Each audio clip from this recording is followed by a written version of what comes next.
Well, today marks the end of New Zealand's strictest lockdown laws, with the country allowing many businesses and schools to reopen. The nation's coronavirus regulations have been some of the toughest in the world, but the jury's still out on whether such extreme measures have done more harm than good.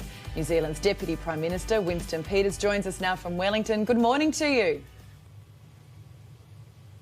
Good morning. Did you go too hard? Look, there'll always be a time for a post-mortem, but when you're facing a crisis, you do the utmost to ensure that you do not leave anything that should be attended to unaddressed, so to speak, and we'll just have to wait the verdict of history. But we went in real hard, real early, to try and get on top of what we still believe is an absolute malignant plague that we have to worldwide deal with. And universally praised for it. The great James Henare famously said, in your country, you have come too far not to go further. You have done too much not to do more. Economically, your government now has real pressures to do more. How will you do that? Well, the real critical questions now for the New Zealand people is, well, we've done so well in combination to get on top of COVID-19, so to speak. Now we have got to rebuild our economy, and the same level of cooperation and single-mindedness to build a far more autonomous, explosive, export-led economy of new character with greater wealth for our country is right now at the cusp of our future, if we make the right decision and use the same things that got us through, dare I say, the last 5 weeks.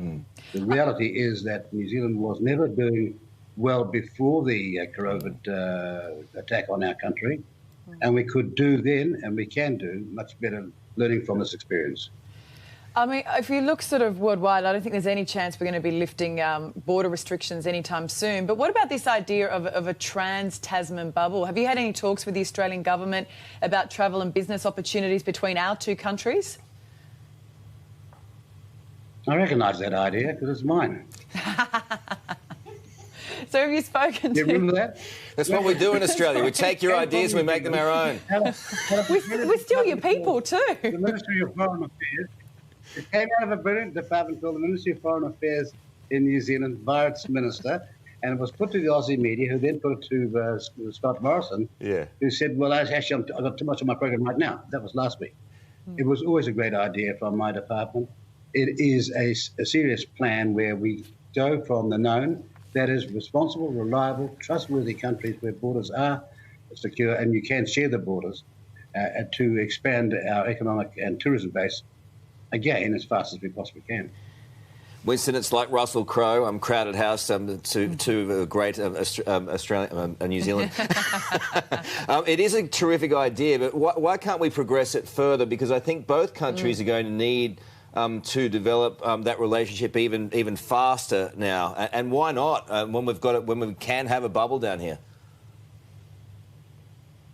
Oh, look, it always was a good idea that came, as I said, from Ministry of Foreign Affairs and Trade in New Zealand. It is the start early of the rebuild. And we've got no time to waste. I mean, every hour, every day, every week and every month now, it's really important. So we've got to start rebuilding with good and sound ideas that have got a permanence and durability about them and that are not experimental. This is a very sound idea. 55% of our tourism, for example, comes from Australia. So as soon as we can get assured, safe Australian tourism back to New Zealand, then the better. Well, a good test of this will be the New Zealand Warriors. I mean, they've been granted a federal government exemption to enter Australia to compete in the NRL season. Is it a good thing? Oh, it's tremendous, actually, and you need better players over there, as you well know.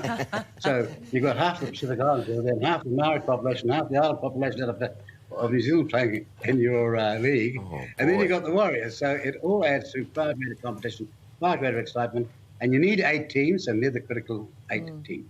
I'll tell you what, fighting words this morning from you, Winston. No, he's always fighting. He's always fighting. It's good news. We didn't come through this crisis to humbly get off our bed, so to speak, and make some sort of limp-wristed recovery. No, we're back in business. Well, what about the idea of you becoming another state of Australia? That's very positive, isn't it? Oh.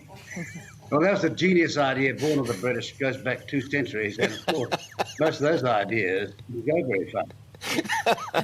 Winston, it's great to talk to you. Let's hope that your idea... We're still in your New South Wales Constitution. Have the decency to take us out. No. Why would we when we've got the All Blacks coming this way to play for us?